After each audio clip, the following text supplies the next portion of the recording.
Pratikshai Nanartakai Priyamaya Bhagavata Krishna Shriyanga Tayate Krishna Yata Gopi Krishnanga Srimad Bhagavatam Mahaprabhu Ki Jai Granthara Srimad Bhagavatam Ki Jai.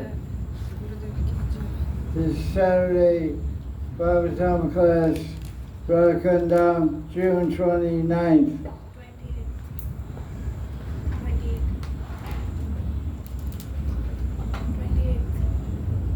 28.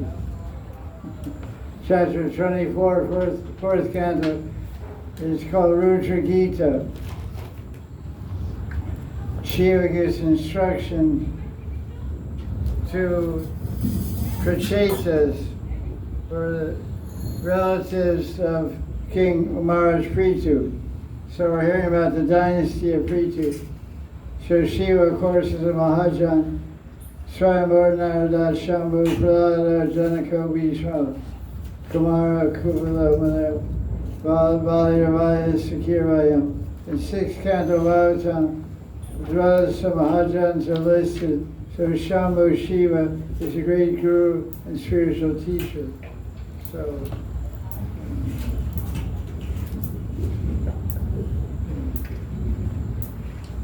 So he's going to instruct the 10,000 sons of King Prachinavari, known as Prachetas.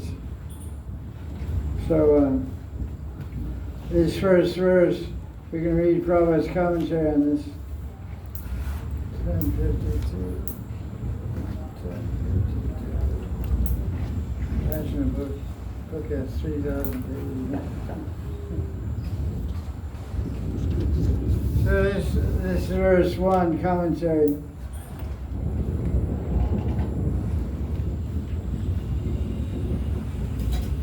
The Davids are bowling.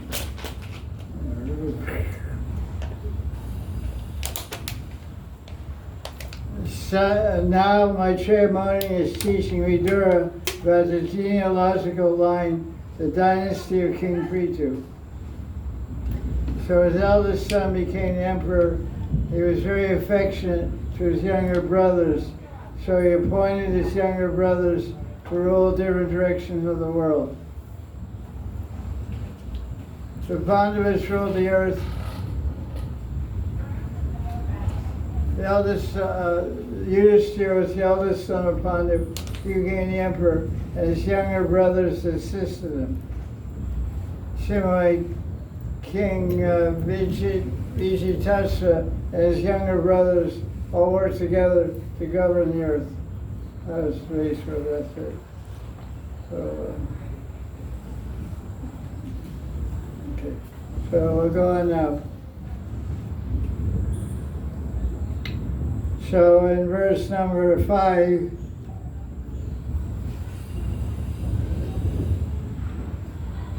because when Indra was stealing the horse from Prithu during his Ashwamedha Yagyas, Prithu's son Antardana went to kill Indra, and he didn't kill him, so Indra gave him a blessing. He could become invisible. That's pretty interesting. Be a good thing to have.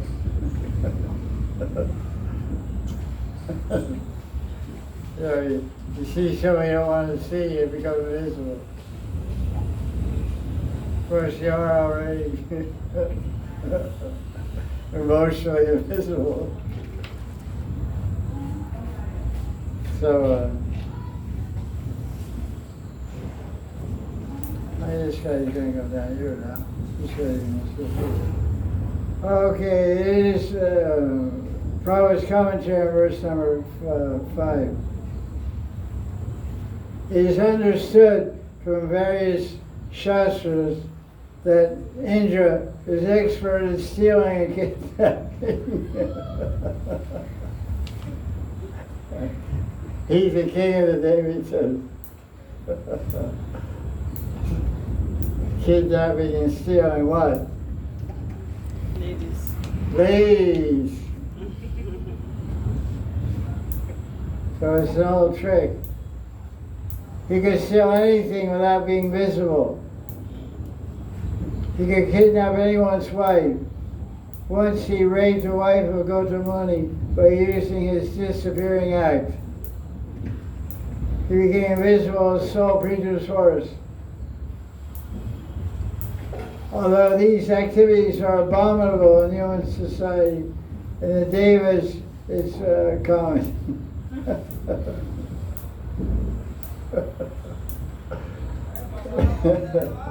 Pritu's son didn't kill Indra because he knew he was very powerful and sometimes commits wrong things.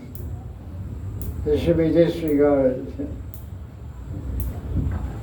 Devotees of Krishna never commit any sinful act. If they sometimes do something wrong due to past habits, it should not be taken very seriously. Because devotees of Krishna are very powerful, whether they are on this planet or in heaven. If by chance they do something wrong, it should not be taken into account, but should be overlooked. Okay, looked once or twice, but keep doing it.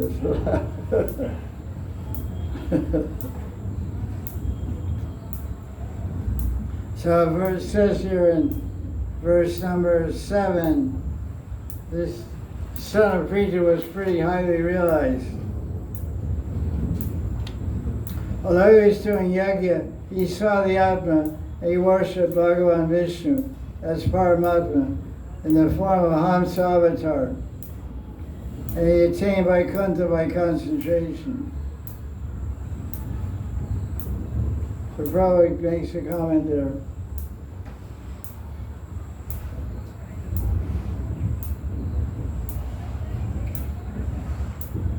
Maharaj answered Don, although he was doing externally engaged in yajnas, his real business was bhakti, sadhana, of hearing and chanting about Krishna. In other words, he was performing yajnas by the method of Sankirtan yajna. That's pretty interesting. The bhakti is called kirtan yajna. By practicing Sankirtan yajna, one easily can go to Krishna loka. That's pretty good. It's a big plug for Harinam. So this is a red line in all books of Kirtaniyas. That's why chanting you go to Krishna loka. You read somewhere else that says just by remembering Krishna you go to Krishna loka. The other place says just by hearing about Krishna you go to Krishna loka. The other place says just by eating prasadam you go to Krishna loka. So what do you want to do? Everything. Cover all bases. Make sure we get there one way or another. Okay. So. Okay, let's saw the other one. Okay. Now text 10.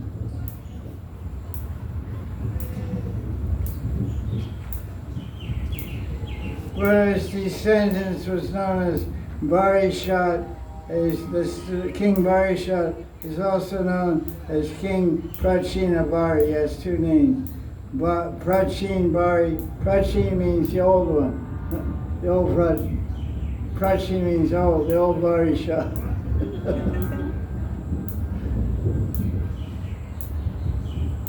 And when he was there, he did so many yajnas all over the place. Everywhere he did yajna, he set up a kusha grass mat. So he was putting yajna here and there, but so all ours was covered with kusha grass. It's pretty wild.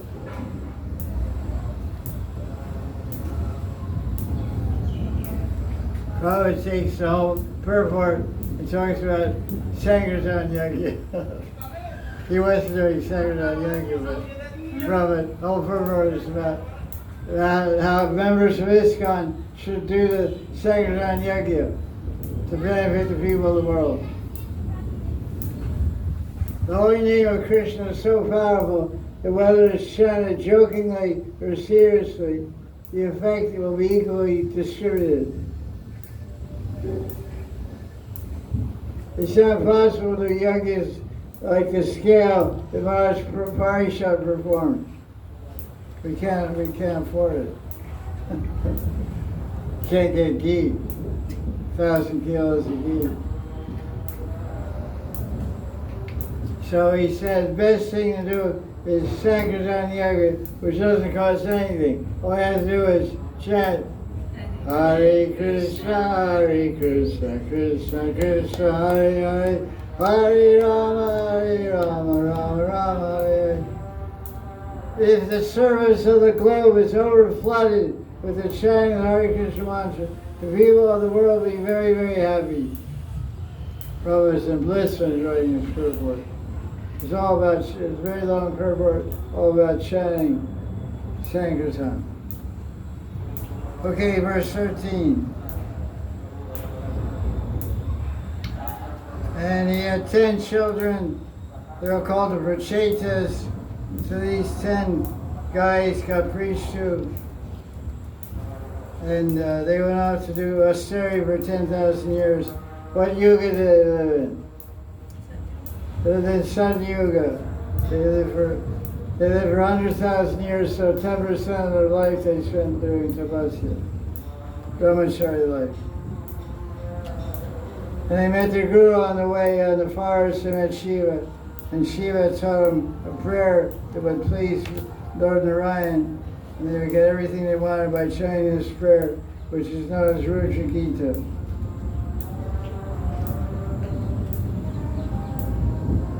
And in verse 24, it describes the body of Shiva. 25. When they were by a lake, these 10 prachetas, they were meditating, and they saw Shiva come out of the water. And look at the line, verse 25, page 433. Taptahima means molten gold. So Shiva was effulgent like a pile of molten gold. So Shiva is not gray, not black, not blue. What part of Shiva is blue?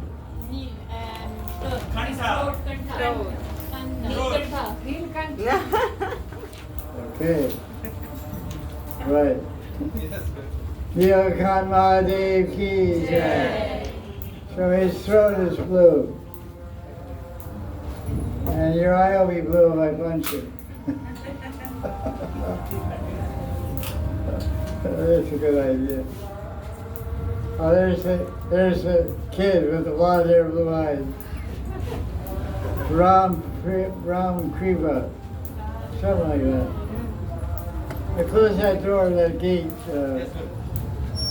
Turn on the fan also. Fan on. So we're reading Bhagavatam, 4th Canto, chapter 24. It's about the sons of the descendants of King Prithu, who were sons of King Prachinabhari. And these 10 sons went to the forest to austerity. By their good luck they met Shiva. And Shiva, of course, is a Mahajan and one of the gurus of the universe. So Shiva instructed him in a prayer which he had previously learned from Brahma, and it's called Rudra Gita. And it's told that on Shivratri, all the Vaishnavas generally chant Rudra Gita, which is about 35 verses from chapter 24 of the 4th Canto. It starts in a little while. The introduction describes what Lord Shiva looked like when he came out of the lake. He was in the lake, and he came out of the lake and appears with Prachetas. He was golden color, Tapta Kancana, it says Tapta Hema. Because when he's in the lake, all his gray, black, blue color washed off, because his body's covered with ashes from great Vaishnavas. Whenever a great Vaishnava is cremated, Shiva goes to the cremation ground, has her body is turned into ash, and rubs the ashes on his body. So it's a big description about Shiva. Look at verse number 30.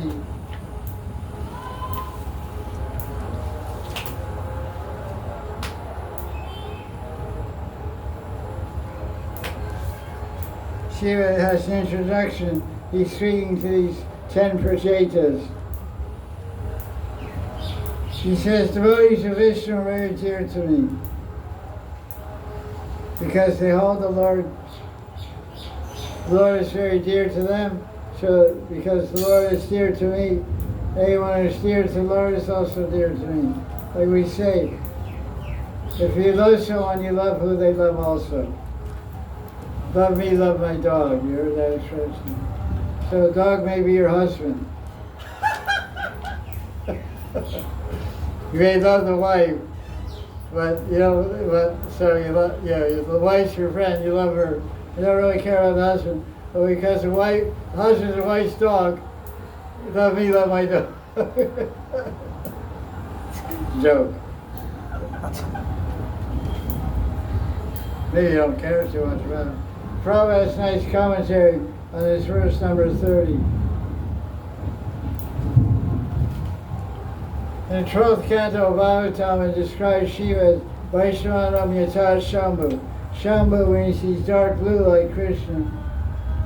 And he worships Krishna also. He worships Sankarshan, who is one of the Chaturvyuha expansions of Krishna. Krishna expands into Vasudeva, Sankarshan, Aniruddha, Pradyumna. So Sankarshan is the Ananta Shesh Balaram aspect of Krishna. So Shiva worships him. That's why he has cobras. Cobras represent Ananta Shesh. It's like people carry Giraj around the neck, or carry Krishna around the neck, or Salga around the neck. That's their Murti. But Shiva carries Ananta Shesh. It's a reminder of a worshiper of Sankarshan, Ananta Shesh. Also, it shows people he's free from death. Because Kala is Sarp. Kala is called like a snake. Sarp means snake. Kala is time. So time comes up and swallows us like a python. You're not even aware of it. You're sleeping, and the python's swallowing you. So the python is Kala Sarp, the snake of death, snake of time, is swallowing everybody every second. But we're just not forgetting about it. Every day can be our last day. Maybe our last day. We should keep conscious of that and be ready for that departure time. When you go to the airport, you say, well, everyone's looking at the board. The flight, what's my flight? Depart, DOT, or time of TOD or whatever, time of departure. Everyone's saying, 8:45. Oh, so it's 8 o'clock, we have to run. We have to run Terminal 29.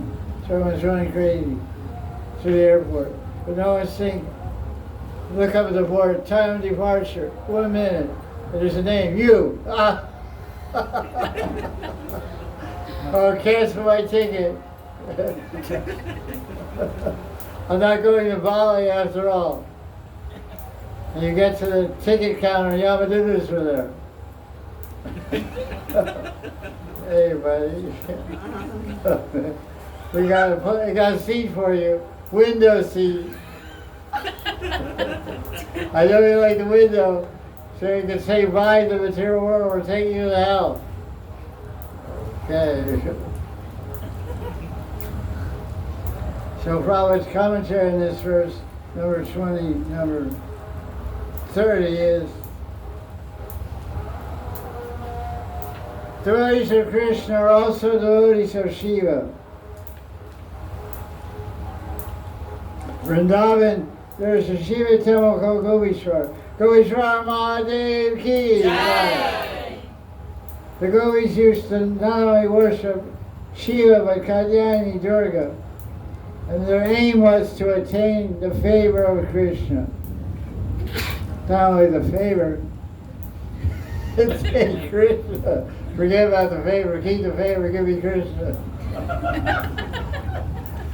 I don't need any favors, I need Krishna. like you got some girl, you don't want favors, just want the girl. Forget other favors. If you do a favor, just come with me, you know. We'll figure out what to do later.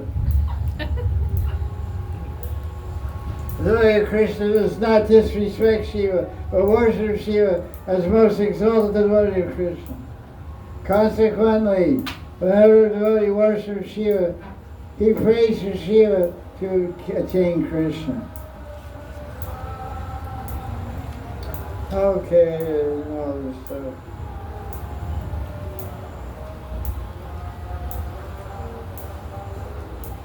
Because Shiva is a great devotee of Krishna, he loves all devotees of Krishna. Lord Shiva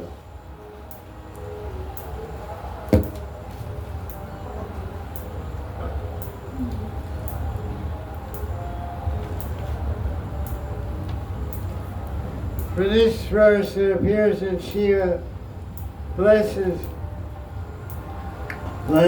the asuras who worship simply as the sake of formality. Actually, Shiva loves one who's devoted to Krishna. That's good to know. Shiva is on our side. That's a good deal. And Shiva's wife is Durga. Durga, Ga means going, moving. Dura means difficult. So it's the name for the material world. It's difficult to move in this world. Durga. But if Durga's your friend, and Shiva's your friend because you're a Krishna Bhakta, then Durga opens up all the traffic lights are green. All the traffic is one way, whatever way you're going.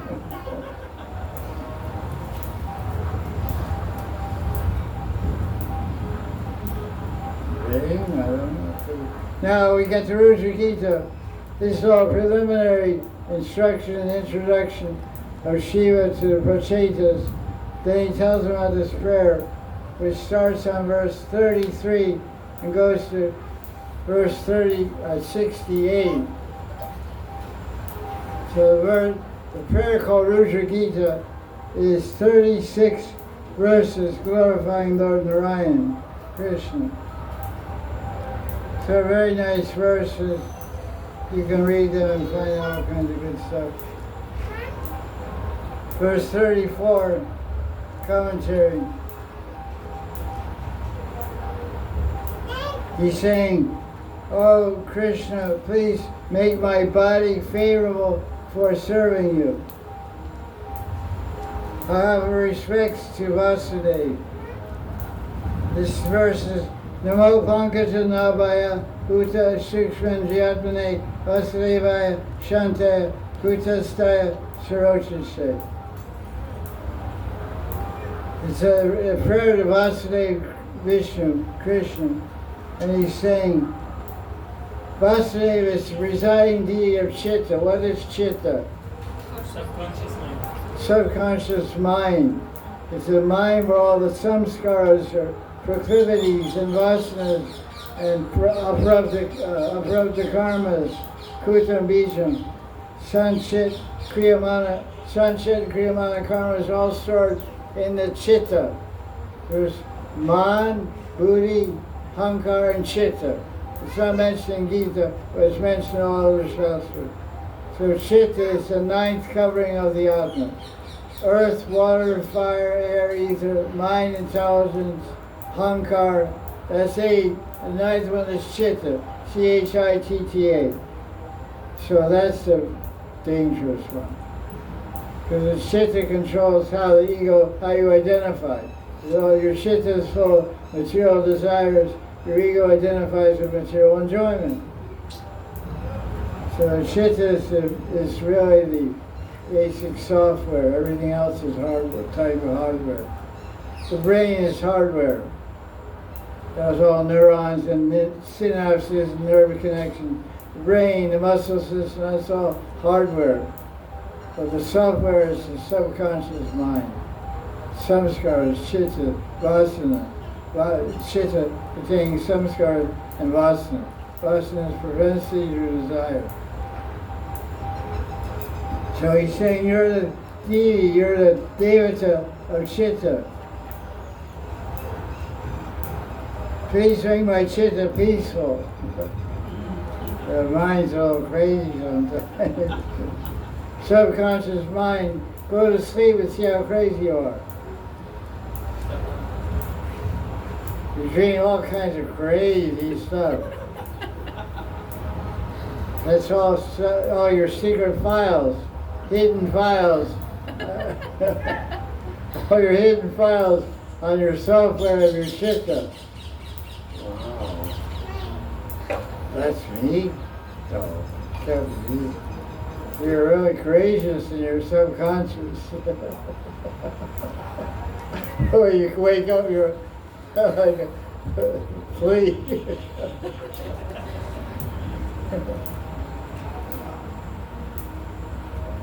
Please make my conscience, my chitta peaceful, and make me full of bhakti. Reveal to me your beauty. And then next one he prays to Sankarshan. So basically, the prayer starts off with Shiva offering obeisance to his Ishtadevata. This is called Rudra Gita. It's the song of Rudra. He spoke to his wife Parvati. Now he's teaching this prayer, which is the prayer of Vasudeva, to the Prachetas. And then by chanting this prayer, they'll get all their desires fulfilled. So this next prayer, verse 36, is a very good prayer to offer to the sun planet every day. When I see a sun planet every day, I offer this prayer. Namo Namani Rudaya Rishikesha Riyamane Namo Paramamsa Purana Ritapane. Has very good meaning. Because Aniruddha is the God, is the Devata, is the form of Vishnu controlling the mind. And as Gita says, the mind can be the best of friends, the worst of enemies. Mostly, mind is an enemy until you attain Nishta. The mind is full of narthas. And narthas, naparads, are all produced by the mind. Unwanted actions, the desires, an offensive mentality, calm, krodh, lobh, moha, matsarya, it's all mental productions. So Aniruddha is the devata of the mind, and he lives on the sun planet.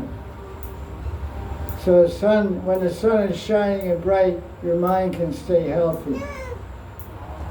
Cloudy countries have bad minds. Like England has a very bad mind. They're very cruel people.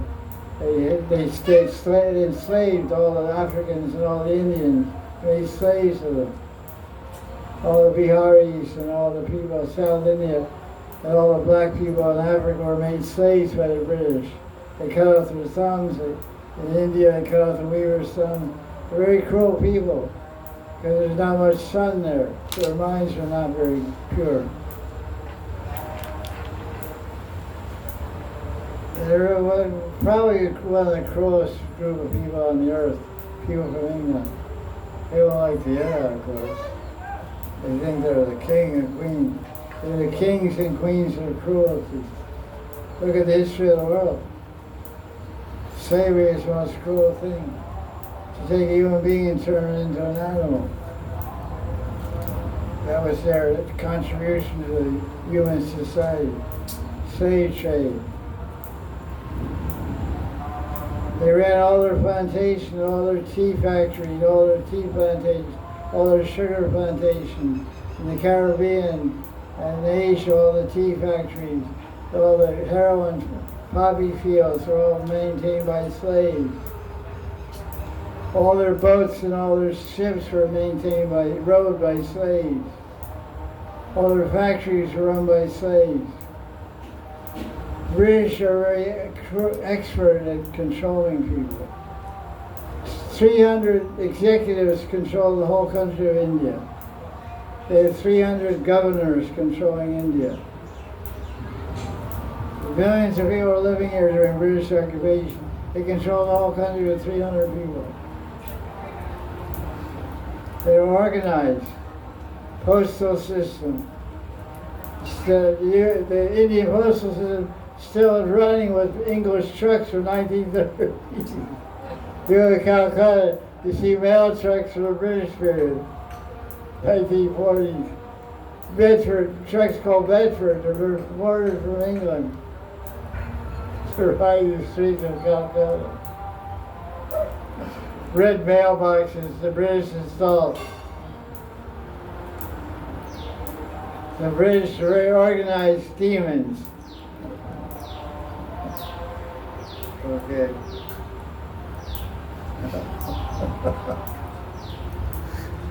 Slim up. So there's a prayer here, commentary. Vishnu has a commentary praying to Aniruddha.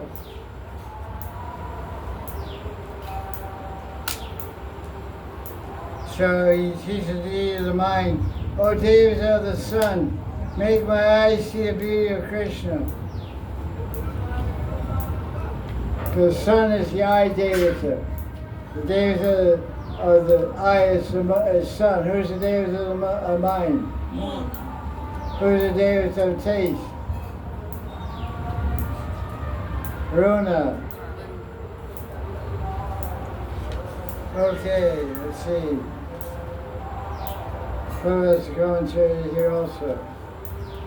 Let's see what it says. Okay, Bhagavad Saptaka. Everything's going on at once. Rain, thunder, clouds, Bhagavad Saptaka. You get it all here, no extra charge. Costco. Supermarket of spiritual sound vibration. He 4 years to collect it all, you know. 4 arms, 4 years. So,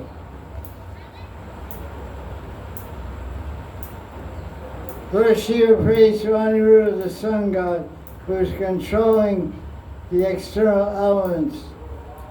According to Vishnu, Paramahansa is another name for the sun god, Suryadeva. The sun planet maintains the planets by arranging for rainfall. Sun, Suryadeva evaporates water from the ocean and sends it back to the earth as rain. For millions and millions of years, the sun god has been supplying heat and light. Paramahansa also means a human being whose mind is totally clean. When there's sufficient sunshine, the mind remains clear and transparent. In other words, sun planet helps the mind stay on the platform of Paramahansa. That's cool. So where are all the Paramahamsas in the Earth planet? India. India. What is the Paramahamsa Samhitam? Bhagavatam. Bhagavatam is called Paramahamsa Samhitam. It's the law book, Samhitam means law book for Paramahamsas.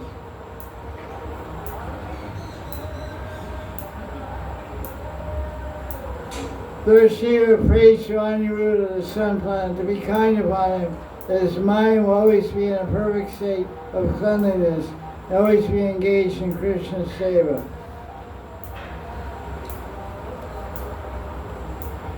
Okay, that's pretty cool. Aniruddha, the sun planet. Okay, let's skip along. Verse 38.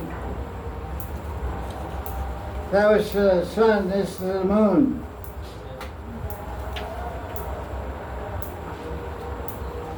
So he says, Lord Shiva says, O Chandra Devata, please engage my mind in bhakti. So how do you worship the moon? Mantras.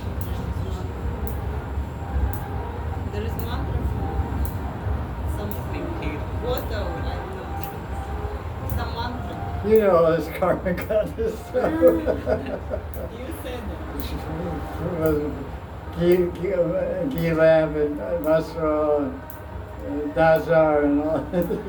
He has all the Lal Kitab Red Book, counteracting all the negativities and stuff. It's really cool. Because Rohika does all this stuff also. They're like half bhakti, half tantric. Okay, so what's the answer? So the answer is you get a silver tray, put water in it, and hold it up at full moon time, Shukla Paksha, and see the moon in the reflection, dancing on the moving water. Then you pour that to the ground, facing the moon, and you say, Om Shri Somaya, Om Shri Somaya Namah. Somaya is a mantra for the moon. Om Shri Somaya Namah. And then the moon will be happy and keep your mind cool. Like one time, Prabhupada was in New York City, and some lady reporter was there from the New York Times. She said, Swamiji, and this time in 1968, 66, it was the age of the miniskirt. You guys weren't even born though. You guys were born in 1980, 2000. This is long ago, granddaddy time. Prehistoric, Flintstones. 1966. They interviewed Prabhupada, and it's very strange. She had a miniskirt that came down to her thighs. So when she sat in a chair, she crossed her legs and put her hands on her lap because there wasn't much going on down there.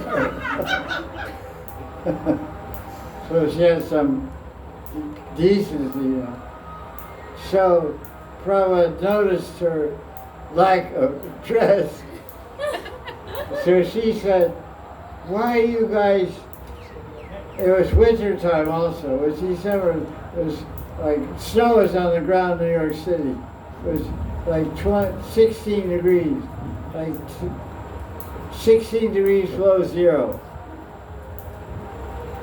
And she had a miniskirt and a little top. He said, Swamiji, why do your devotees shave their heads? And he said, we feel it's better to have a cool head and warm legs than a hot head and cold legs.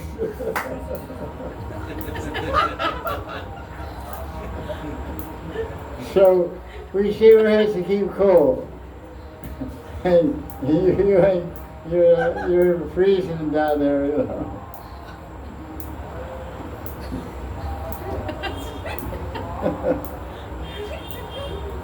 So the moon keeps the mind cool. That's what this conclusion is. So you pray to the moon to keep my mind cool. There's a little tangent there with a little story. You better have a cool head and warm legs in the winter than a hot head and cold legs. Every woman that has a brain wears leggings and pants or whatever. But these days and hippie days, 1960s, what they call mini skirts. Mini skirts mean no skirt.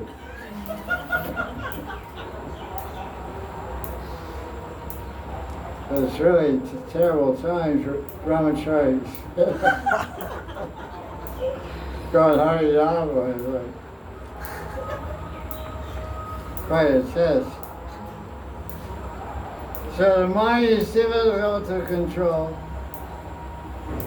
So he again purifies the mind by offering respects to the devas of the mind, the moon. Om Shri Somaya Namah. And, okay, so that's that. And So he offers all kinds of respects.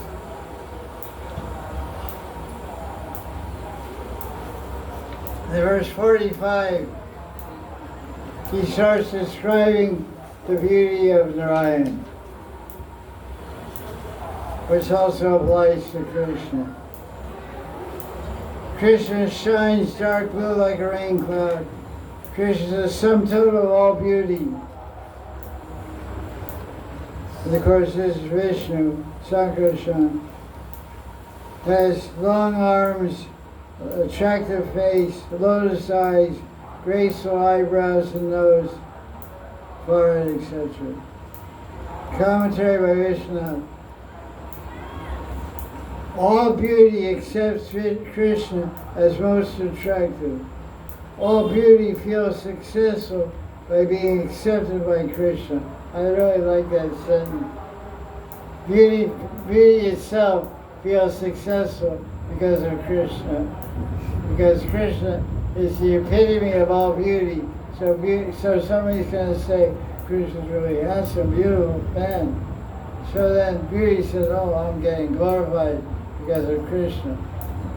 Because my name is being mentioned, my name is Mr. Beauty. Just like there's a famous guy on the website, on the internet called Mr. Beast. Beast. He's some Russian guy or something, gives away money or something. I don't know. Anyway, he's some kind of billionaire guy. He goes around giving away money. That's a good thing. He's a Russian guy. Sergio Sogaska or something. What do you call that? I like the guy. I see his face sometimes. He always giving money away. Oh, he comes here sometime.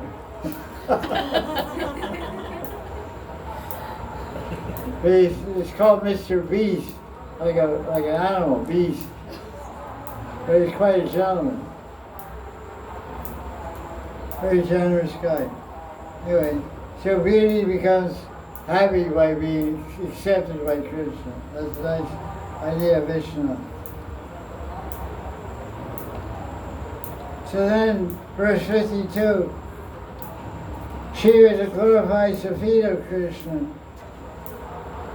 So you meditate on Krishna's feet, your material existence will be destroyed. You're meditating on the chakra, flag, etc. on Krishna's feet. Verse 53. What is this? This verse is talking about desiring purification of the jiva. What is the Sanskrit for that in verse 53? Atma Shuddhim. That's correct. Atma Shuddhim. What do we call that in the Bhakti circles? Bhuta Shuddhi. So how do we describe in Rag Marg what is the principle of Bhuta Shuddhi entail? I am a Manjari of Prakriti. Meditating on the Manjari Swarup given by Guru. Because Bhuta Shuddhi means, Bhuta means material elements, Panchabhuta. The body is made of earth, water, fire, air, ether, etc. And Shuddhi means to purify. So there's yogic ways and material ways to purify the body, but the Raganuga way of purifying our material identity is to transfer identity to our siddha-swarup, to our spiritual body, which means siddha-deha. So we're meditating on siddha-deha, we're meditating on the idea, Jivara Sarvapaya Krishna Nityadas, that my swarup is transcendental, Satchidananda Rupam. If we meditate on that, then that's called Bhuta Shuddhi.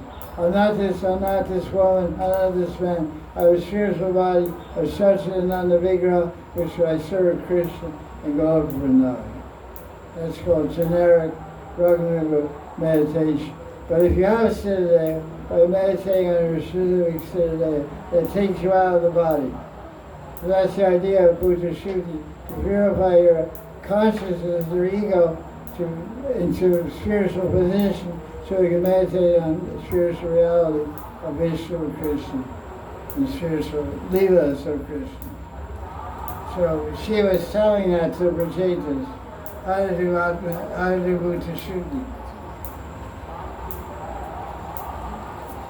Vishnu says, as long as one has not had darshan of Krishna, one must repeatedly meditate on the form of Krishna.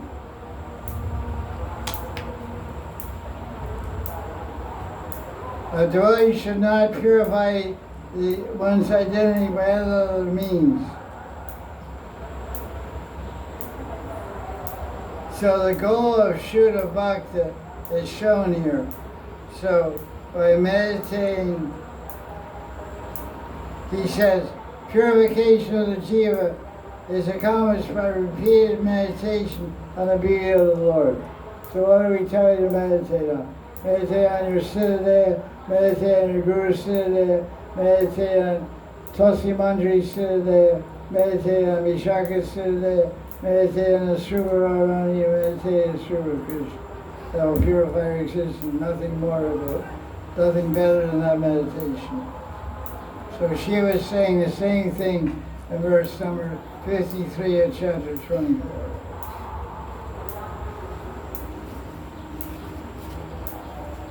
Verse 57 is a very popular verse of this chapter, because it's describing the power of association with devotees. Just like what is that verse from Chaitanya Charitamrita? Sadhu Sangha, Sarva Shastra ko ilawa matra sadhu sangha. Yeah.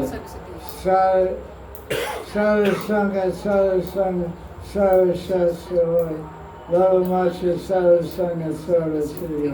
Lava Matra. Matra means only a lava.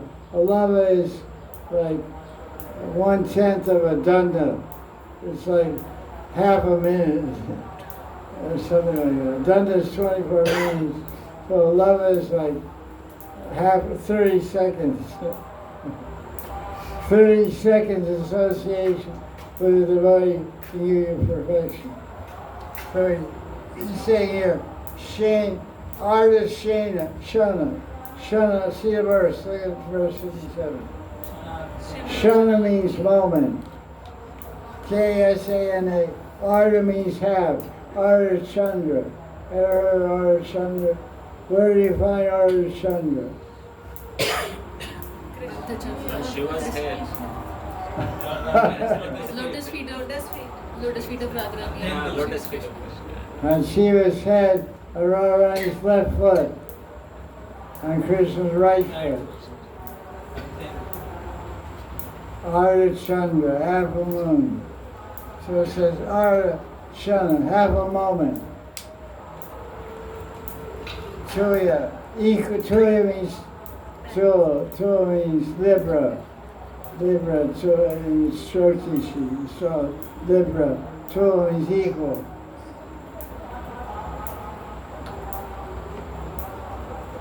So any blessings you can get in earth or go to heaven or even liberation can't compare to half a moment's association with the Vishnu Bhakti, Krishna Bhakti.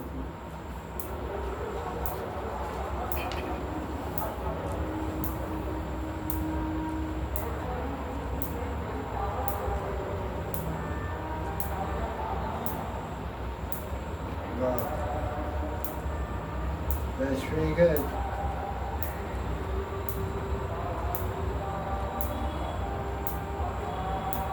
Now he describes in verse 59 the qualities of a devotee. So let's match up your qualities with this verse.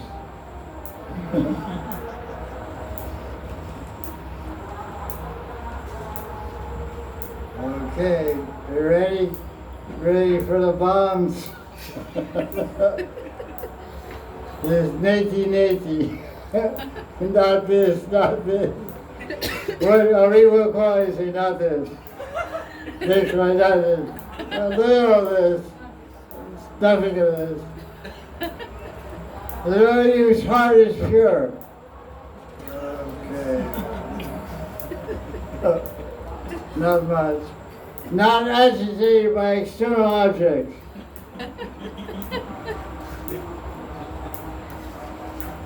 Not subject to falling asleep during worship.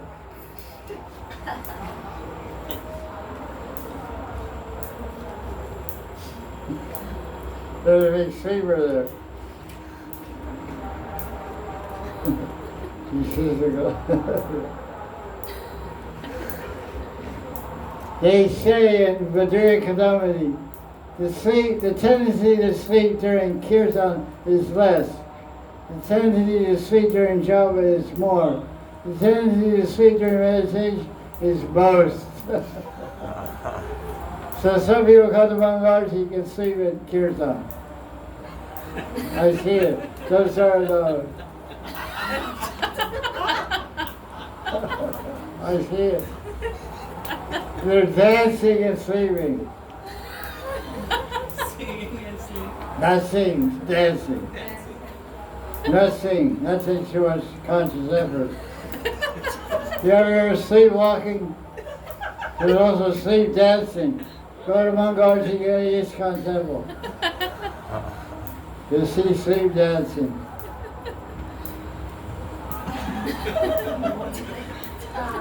I remember once we did Jagran, Ekasi Jagran, stay up all night. We were downstairs in the basement, it was summer. We had Tulsi down there. We were doing, to stay awake, it was about 2 o'clock in the morning. I said, let's Tulsi already go around. So we went around. There was somebody from Australia there. He was playing Mridanga. And somebody went like this to me, he said, look, he's sleeping. He was circling my way, Tulsi, playing Mridanga and sleeping. That's a yogi. That's a real bhakti yogi. No. It was totally sleeping. And so I said, what should I do? We'll try to wake him up. I said, he seems to be working okay.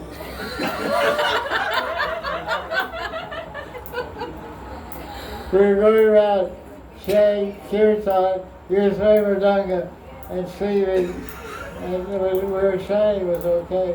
I said, no, leave it alone, it's okay. So everyone to sit down, so I woke up and said, well, sit down.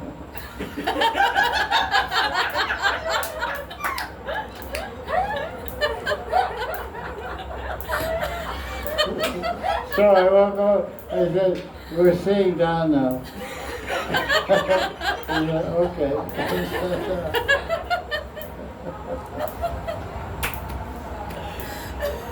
I swear. I saw it.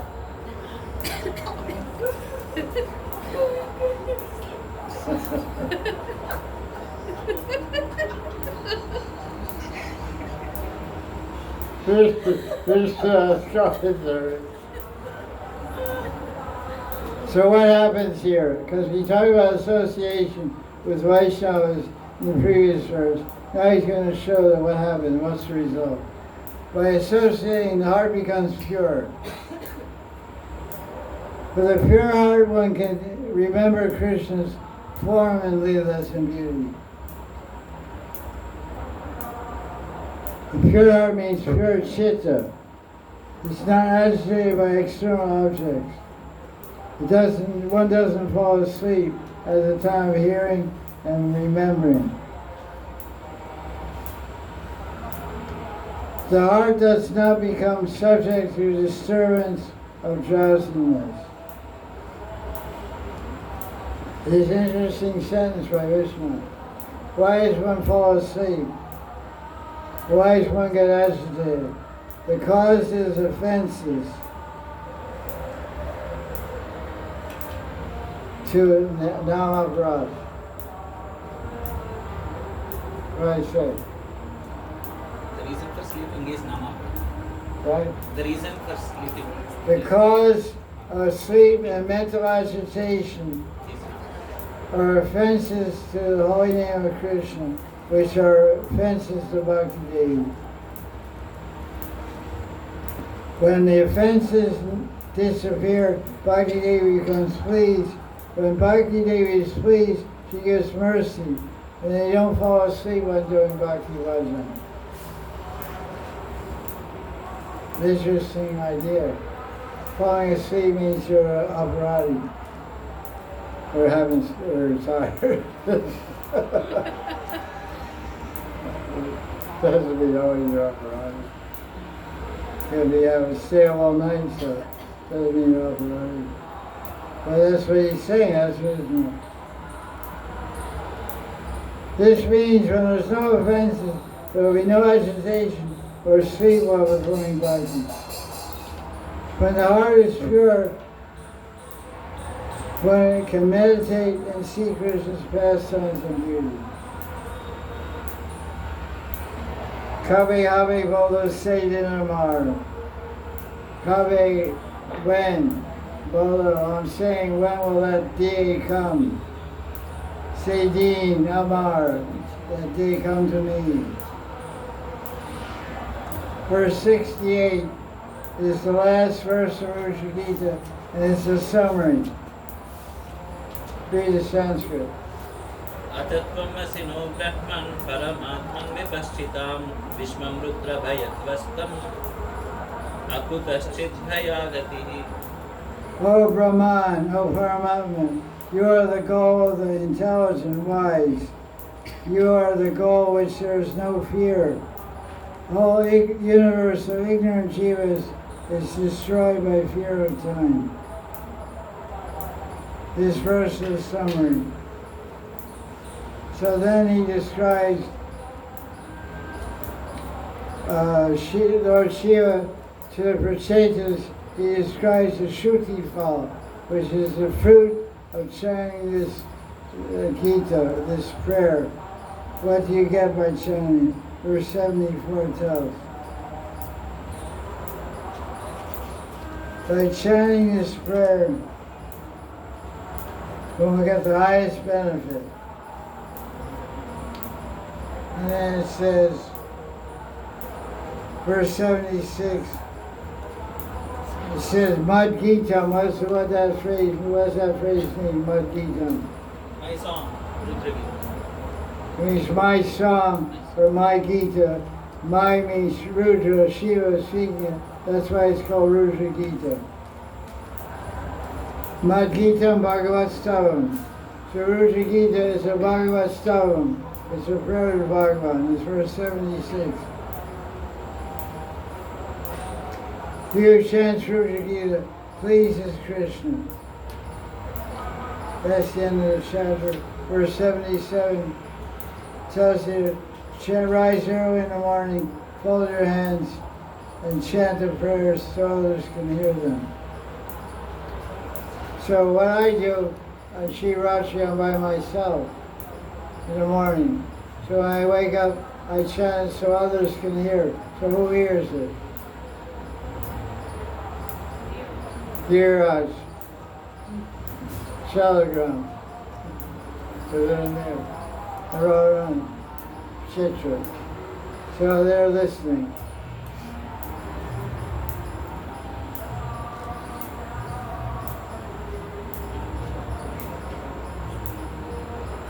All your desires can be fulfilled by chanting this prayer.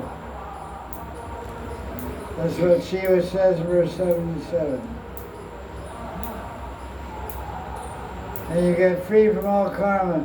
Muchyate karma bandhane. Karma bandhane means the bondage of karma. All karma be mucha. Mucha means mukti. You're liberated.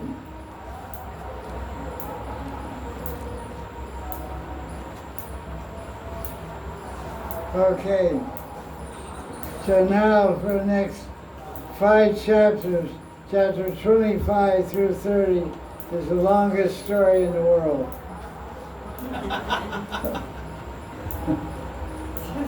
It'll take a month to get finished. It's basically about Adam and Eve. The problems of Adam and Eve. There was once a guy, once a girl, and you can figure out what happens after. They got in a lot of trouble. In this case, the guy was the king, and the girl was the queen. So this is called an allegory. This story is an allegory. It's called a story of King Paranjana. What does allegory mean? Created stuff. What does it mean when we say this story is an allegory? It's not true. It's not fact. It's an example. It's a fictional story with a hidden meaning. This is the definition. I looked at the dictionary, Oxford. This thick.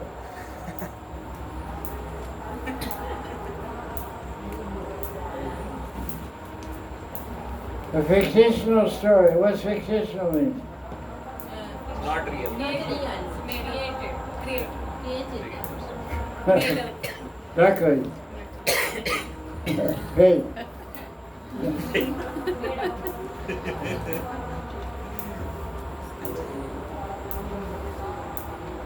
Basically, it's the story of a king and queen. So there's all kinds of verses and commentaries, especially in Prabhupada, about Maya queen and Maya king. How a queen means a woman is Maya in so many ways. How the king is Maya in so many ways. So it all gets slaps. So you want to get slapped around. read all the story and the commentary. Especially in Prabhupada's commentaries. I read the chapter 25. Really, really knocks you out. So now the king is the descendant of Prithu.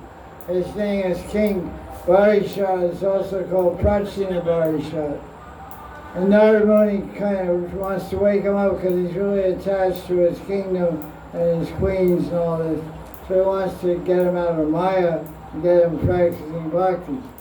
Because he's not really doing much bhakti. He's busy enjoying himself. So that's the problem. So Narada Muni is trying to enlighten him to give up his life of enjoyment and take the life of bhakti. That's the basic idea.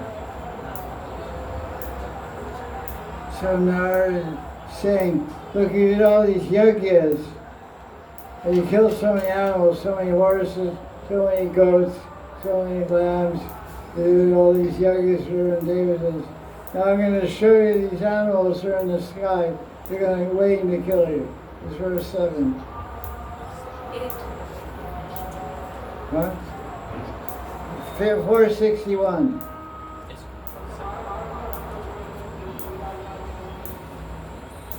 Look at all these animals that you killed and sacrificed. They're waiting to kill you. What does the Bible say? An eye for an eye, a tooth for a tooth. What goes around comes around. So you kill an animal will kill you. What goes up must come down. Boomerang, you throw it out. The allegory, historical story of Ranjana. So it's a story, it's actually about the king. But Dara's tricking him. I want to tell you a story about King. What do you think? It's not me. It's not me. It's not a story about me. It's verse 9. Oh, that poor King Prajna. King Prajna is really in trouble. He really attached to his queen, not me. It will be explained later that Prajna is actually king himself.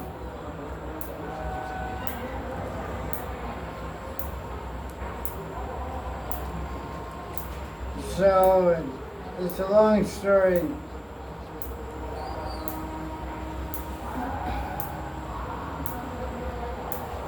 Okay, so the king saw a city, so it's all about the body. Basically, he's talking about a city, but it's talking about a city had 9 gates. He's talking about the city of the king. The king is the body, human body, and the city is the human body. 9 gates, there are 2 eyes, 2 noses, holes in the body. That's just all analogy comparison. You can read it all. Then the king in that place, he saw a beautiful woman, and then he explains what happened.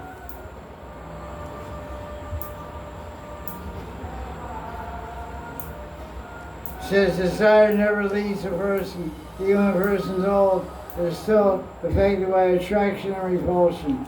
I like this, I don't like that. Attraction transforms into anger. A jiva by his free will becomes bound by ignorance.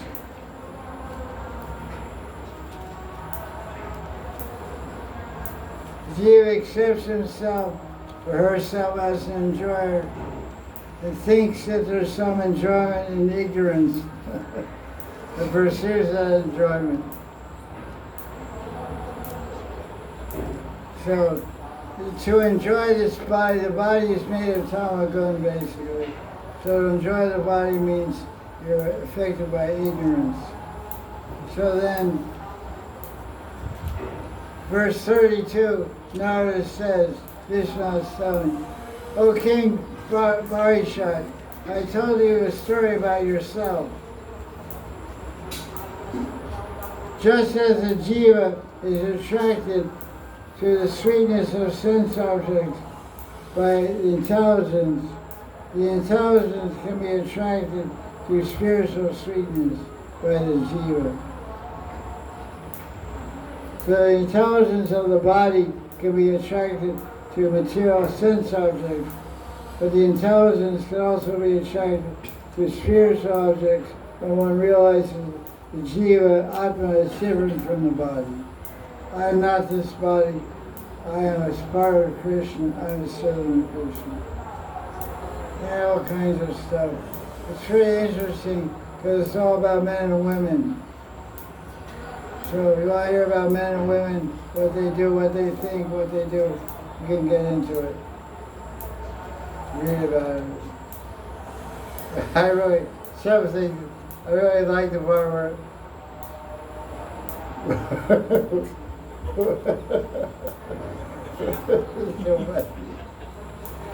the king followed the queen whatever she did. It's so funny. When the queen drank liquor, the king also drank. When the queen ate, he also ate. When she chewed, he also chewed. When the queen drank, he drank. When the queen cried, he cried. When the queen laughed, he laughed. When the queen gossiped, the king also gossiped. When the queen ran, the king ran. Well, that makes sense. When the king would lie down in the bed, he would lie down with her. Well, okay, that's okay.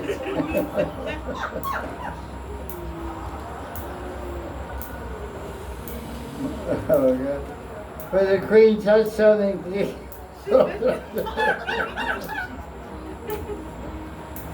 when the queen felt joy, the king felt joy. Coming under control of another person, assuming a different nature, the king followed her. He imposed these qualities over the soul. That's wild. That's the wildest thing I've ever read. That guy was really lost. He's really gone, man. I mean, hopeless case. Gotta give him some yogi bars or something.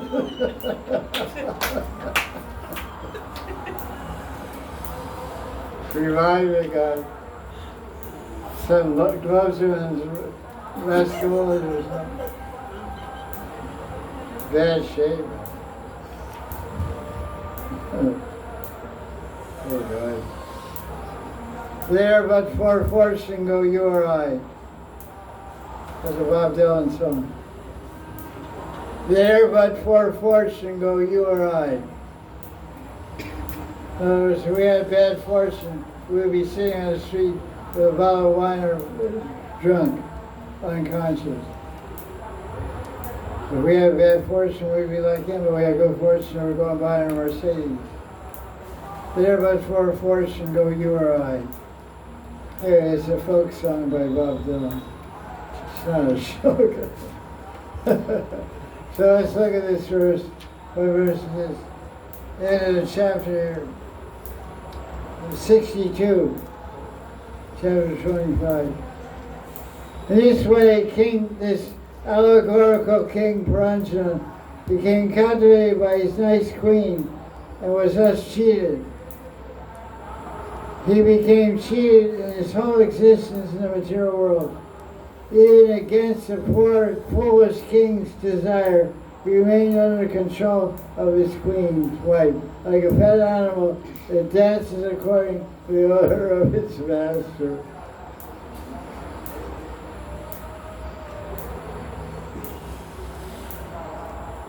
The king remained like a pet animal under the control of material intelligence. In other words, the queen the story is represented in material intelligence. It's all allegories, everything is symbolic. So it's not the queen's fault, it's not like that. It's the whole thing. The intelligence, booty is female. The word booty is also female. I think so, booty. Yes. Anyway, the intelligence in this story became under control of material intelligence, so he became into material enjoyment. So that was his downfall, be controlled by material intelligence. So he became a pet monkey dancing to his material intelligence. But it appeared it was the queen. The queen is intelligent. But the intelligence told him that he did. So the queen he is following his material intelligence. Not following the soul, not following the Shastra, not following the Guru. That's the idea. It said, if one is associated with a same person, the path of liberation and bhakti becomes clear.